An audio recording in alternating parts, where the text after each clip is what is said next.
Well, hi there, friends. Rebecca here, the Dragon Librarian from Farmington Community Library.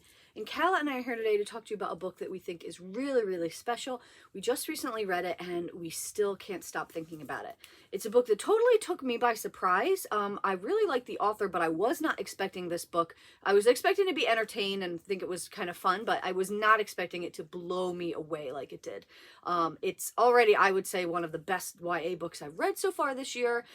It's just so good. All right, so what book are we talking about?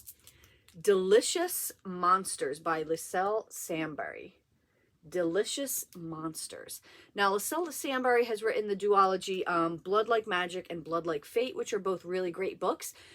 But this one just really blows those two out of the water. So this one, as you can tell, it's very spooky, right? You can tell it from the cover. It's about ghosts, it's about haunting, but it's about a lot more than that. So it is a fairly thick book. It is almost 500 pages, but I don't want that to stop you, especially if you're, I mean, it might not be something that puts up a roadblock from you when you see a real big book like this, but you will fly through it.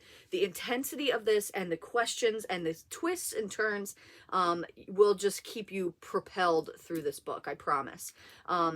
So this is like I said, it's a haunted house story, but it's about a lot more than that. So this book has two different points of view. So you have the point of view of Daisy, who is a young woman who 10 years ago picked up with her mom. They are living in Toronto and they moved to Ontario because her mom inherited this big house that she grew up in and spent summers in when she was young.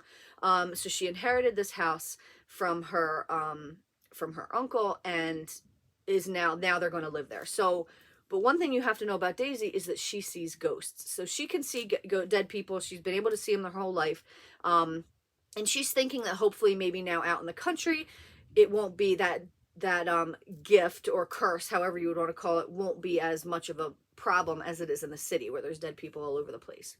So the other point of view, well, let me just finish with Daisy. So once they get to this house, Daisy discovers that everything is not as it seems. This is not just a regular house that her mom has inherited.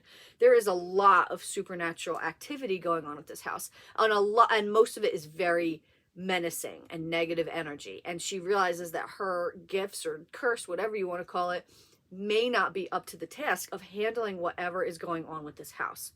So, cut to the other point of view, which is Brittany, and we're in current day. So 10 years passed when this happened.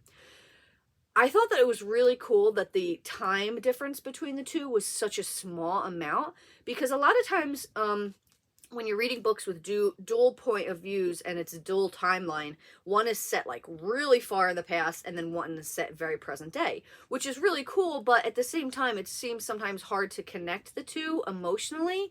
But this one, with only 10 years with them between each other, was really, really awesome. So Brittany now does this web series about, it's called Haunted. It's all these different haunted places.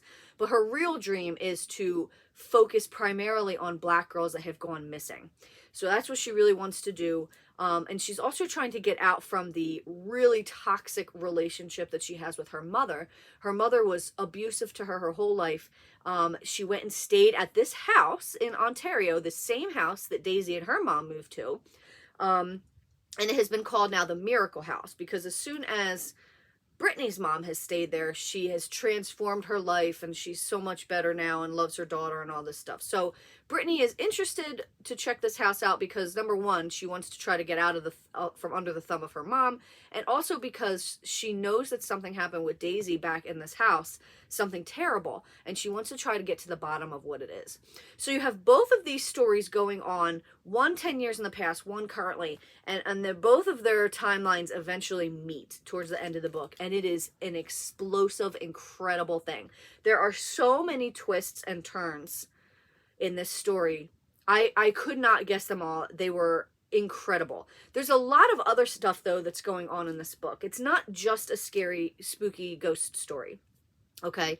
There's a lot of stuff that has to deal with, you know, the way women, especially Black women, are treated, the way that they are, how their stories are told, and the way that they are listened to versus white women.